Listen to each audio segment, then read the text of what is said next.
I've really been disappointed with the quality and the price. No matter what city I go to, it seems to be all the norm. These prices are going up.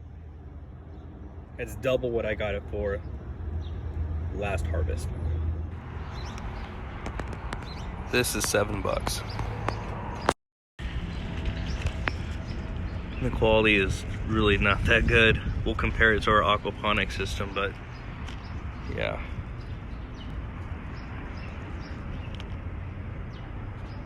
Way too much if you ask me. Almost $6 for onions. And yeah, this stuff is not good quality. A lot of it looks dead. Cilantro, $6 for a cup like this. I'm telling you what, guys, food prices are going up.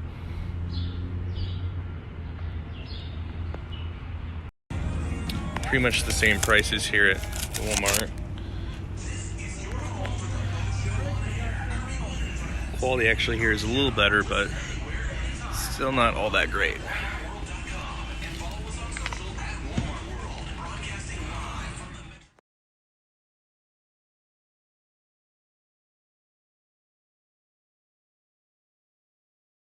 When food prices go up, when the cost of planting and gardening goes up, we can expect to see these kinds of consequences.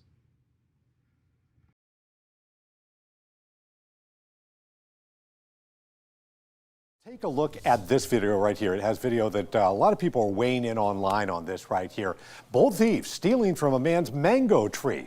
While some people may brush off this sort of thing, we have known several online posts like this. Frustrated homeowners who have been waiting all year for their fruit to ripen, only to find it has been taken in a flash. So if you have a fruit tree, or if this has happened to you, what can you do about it? 10 Tampa Bay's Hannah Deneen finds out. Caught on a home camera. With a pole and bucket in hand, two people strip a mango tree in St. Petersburg. It made me angry because we enjoy the mangoes. Homeowner Ben Draper says it's not the first time it's happened. If people take a couple, it's not a big deal, but it's when people take all of them, that's what's upsetting. Fed up, he reported it to police. It's not legal to take property of somebody else's, period. St. Pete PD crime prevention specialist Chip Wells says this is misdemeanor theft and it could lead to up to 6 months in jail. Dan, Aaron, good evening. Several trees, plants, and fruit bushes were stolen from the garden here at Main Street Elementary. The principal says that it looks like whoever was responsible for this knew what they were doing. It was all professionally dug out, it looks like. So not just like they're sitting in pots and they picked them up and left. They came and dug them out. And wheelbarrowed them out. The theft happened in Main Street Elementary School's garden, where kindergarten to 5th grade students plant trees, fruits, and vegetables as part of their curriculum.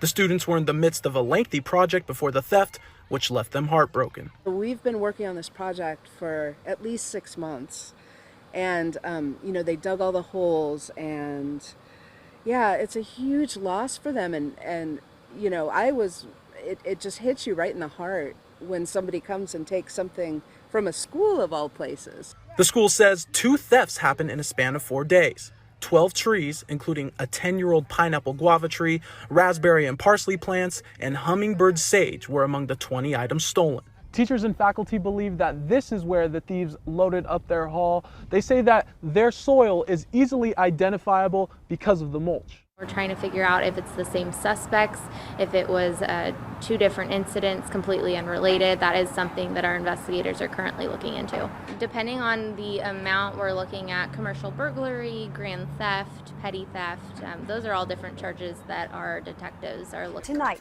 theft of fruit on the rise in the valley. Local agencies say this is happening much earlier than previous years. Channel 5 Stephen Saravia tells us what's being done to try and slow down these thieves. Stephen. Texas Citrus Mutual tells us fruit thefts here in the valley is an ongoing issue, with them starting to pick up this year. They're trying something different. With harvest just around the corner for some, thieves are already making moves. It's been surprising. Again, it's early September, so the fruit on the tree's still green. And just my office has had at least a dozen reports of fruit theft already, which is pretty surprising to me this early in the game. Dale Merton, president of Texas Citrus Mutual, is no stranger to fruit thefts, especially in his own groves. We used to deal with it all the time, and tree theft, believe it or not, when we'd have young trees planted in the ground. They'd disappear. With thefts starting much earlier than expected. Typically you have a theft problem before Thanksgiving and before Christmas. Merton says their agency is making moves now. To combat fruit thefts this year, Texas Citrus Mutual is trying something different, and it's this: proof of ownership for citrus fruit. When fruit is stolen from a grove, Merton says in some cases the spoils are resold elsewhere. This is to help stop that. Several compliance officers that go up and down the valley checking the flea markets to find out where the fruit came from, or the roadside stands or what have you, just to try to slow the fruit theft down a little bit. Thieves can cost growers thousands in potential profits.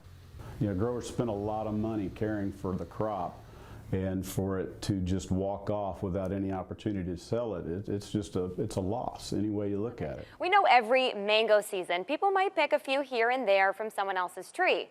But a woman in Cape Coral told us this latest thief wanted a lot more than just a few mangoes. She told us they stole the whole tree. NBC2's Zach Barrett talked with her about what happened.